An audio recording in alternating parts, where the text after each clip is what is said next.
बहुत समय पहले की बात है। एक छोटे से गांव में एक परिवार रहता था। उसमें एक माँ और उसके पिताजी रहते थे। उनका एक बेटा भी था जिसका नाम कार्तिक था। कार्तिक अपने माँ बाप का बहुत ही ध्यान रखता था।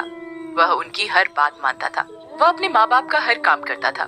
वह कभी भी अपने माँ बाप की कोई भी बात नहीं टालता था। एक दिन की बात है। कार्तिक के घर एक औरत आती है। उसका नाम बिमला होता है और वह कार्तिक की माँ से कहती है, कार्तिक की माँ, कैसी हो? मैं ठीक हूँ। और तुम बताओ, कैसे आना हुआ? आज हमारे घर का रास्ता कैसे भूल गई? सुना है तुम कार्तिक के लिए लड़की देख रहे हो। हाँ बहन, लड़की तो देख ही रहे हैं, पर कोई लड़की पसंद ही नहीं आ रही। बिमला को पता था कि कार्तिक की माँ लालची किस्म की औरत है। वो किसी ऐसी वैसी लड़की से शादी नहीं करेगी। तभी बिमला कार्तिक की माँ से कहती है, एक लड़की है तो उसका नाम चंदा है। सुंदर भी खूब है, पढ़ी लिखी भी काफी है और माल भी बहुत देंगे।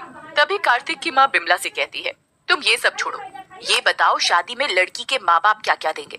तुम चिंता मत करो, तुम्हें कहने की जरूरत भी नहीं पड़ेगी, वो अपने आप सब कुछ देंगे।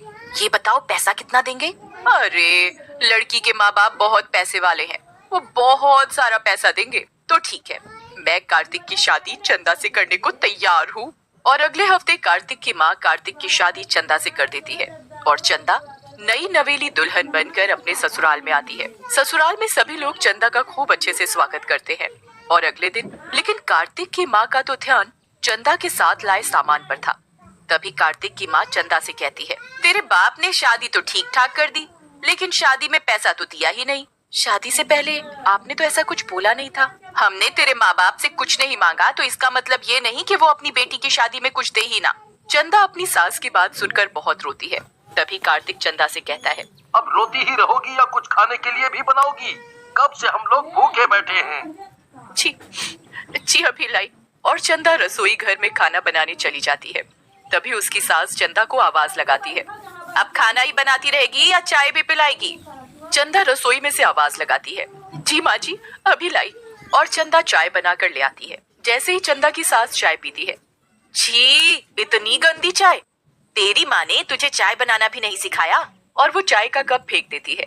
ये देख चंदा रोती हुई वहाँ से चली जाती है और वो अपने कमरे में जाकर बहुत रोती है। चंदा की सास और उसके पति का बर्ताव चंदा के लिए दिन पर दिन खराब होता जा रहा था, जिसकी वजह से चंदा बहुत दुखी रहने लगी। एक दिन की बात है। चंदा की सास चंदा से कहती है, चंदा, सुन चंदा, घर का एसी खराब हो गया है। चंदा अपनी सास से कहती है, माँ जी, मैं कैसे अपने घर वालों से एसी मांग कर लाऊं? तभी कार्तिक भी चंदा से कहता है, माँ ने कह दिया ना, एसी मांग कर लाना है तो लाना है। लेकिन मेरे घर वालों ने तो शादी में पहले ही सब कुछ दे दिया था। दिया था तो अब दूसरा एसी चाहिए। कार्तिक और अपनी सास की बात सुनकर चंदा बहुत रोती है और वो अपने घर वालों से जाकर एसी मांग कर लाती है। और चंदा की सास एसी देखकर फूली नहीं समाती और कहती है, मैंने कहा था ना, दे देंगे एसी। चंदा अपनी सास की बात सुनकर कुछ नहीं बोलती और रसोई में काम करने चली जाती है। चंदा रसोई में काम करते करते रोती रहती है। तभी कार्तिक कहता है, माँ, मैं किसी काम से बाहर जा रहा हूँ, आने में थोड़ा लेट हो जाएगा। ये कहकर कार्तिक अपने काम से बाहर चला जाता है और रात को लौटकर वो गुस्से में चंदा को आवाज लगाता है, चंदा, ओ चंदा, कहाँ मर गई? जी अभी आई। और वो कार्तिक के लिए चाय बनाकर लाती है। तभी कार्तिक की माँ कहती है, बेटा, आज तो तूने आने में बहुत देर कर दी। तो कार्तिक बताता है, रास्ते में मेरी बाइक खराब हो गई थी, इसीलिए लेट हो गया। बड़ी मुश्किल से घर पहुँचा हूँ, अब तो बिना बाइक के ही काम पर जाना पड़ेगा। तभी माँ कहती है, बिना बाइक के क्यों जाना पड़ेगा? ये चंदा है ना, ये लाएगी अपने घर वालों से मांगकर। तभी चंदा रसोई में खड़ी उन लोगों की बातें सुन रही होती है और तभी वो रसोई से बाहर आकर कहती है, माँ जी, मैं अब अपने घर वालों से कुछ भी मांग कर नहीं लाऊंगी। आप लोगों ने मुझसे पहले ही इतना कुछ मंगवा लिया है, अब मैं उन लोगों से कुछ भी नहीं मांग कर लाऊंगी। चंदा की बात सुनकर चंदा की सास और उसका पति उसे बहुत मारते हैं। इस तरह उन लोगों का लालच दिन पर दिन बढ़ता ही जा रहा था, पर चंदा चाह कर भी कुछ नहीं कर पाती। एक दिन चंदा की सास चंदा से कहती है, ए चंदा, सुन, कल लोहड़ी है और तुझे आज पूरे घर की अच्छे से सफाई करनी है। जी माँ जी, मैं अच्छे से पूरे घर की सफाई कर लूंगी। तभी चंदा की सास चंदा से कहती है, सफाई करने के बाद अपने घर चली जाना। और सुन, ये तेरी पहली लोहड़ी है, उनको बोलना कि कल पैसे और गिफ्ट लेकर आए, ये नहीं कि हाथ हिलाते हुए आ जाए। जब देखो खाली हाथ चले आए। माँ जी, जितना उनके बस का है वो अपनी तरफ से आपको पैसे और गिफ्ट देने की ज्यादा से ज्यादा कोशिश करते हैं। मुझसे जबान लड़ाती है, पर माँ जी वो कहाँ से ला कर देंगे? उनकी हालत तो पहले से ही खराब चल रही है। उनके पास अब देने को कुछ नहीं बचा। मुझे कुछ नहीं पता, मैंने कह दिया तो कह दिया। चंदा की सास चंदा की एक नहीं सुनती और वो घर की सफाई में लग जाती है। और अगले दिन सास चंदा से कहती है, आज लोहड़ी है, तूने अपने घर वालों से बोल दिया ना कि आज गिफ्ट और पैसे लेकर आने हैं? चंदा अपनी सास की बात सुनकर कुछ नहीं बोलती और शाम के समय घर के सभी लोग लोहड़ी जलाकर बैठे हुए थे। तभी चंदा के माँ बाप आते हैं और वो चंदा को खाली मिठाई ही ला कर देते हैं और फिर वो अपने घर चले जाते हैं। तभी चंदा की सास और पति चंदा से कहते हैं, तेरे माँ बाप ये मिठाई लाते हुए शर्म नहीं आई? माँ जी उनके पास आपको देने के लिए कुछ भी नहीं है, उनका काम भी बंद हो गया है, वो कहाँ से देंगे? ये बात सुनकर कार्तिक और उसकी माँ गुस्से से आग बबूला हो जाते हैं और वो चंदा को बहुत मारते हैं।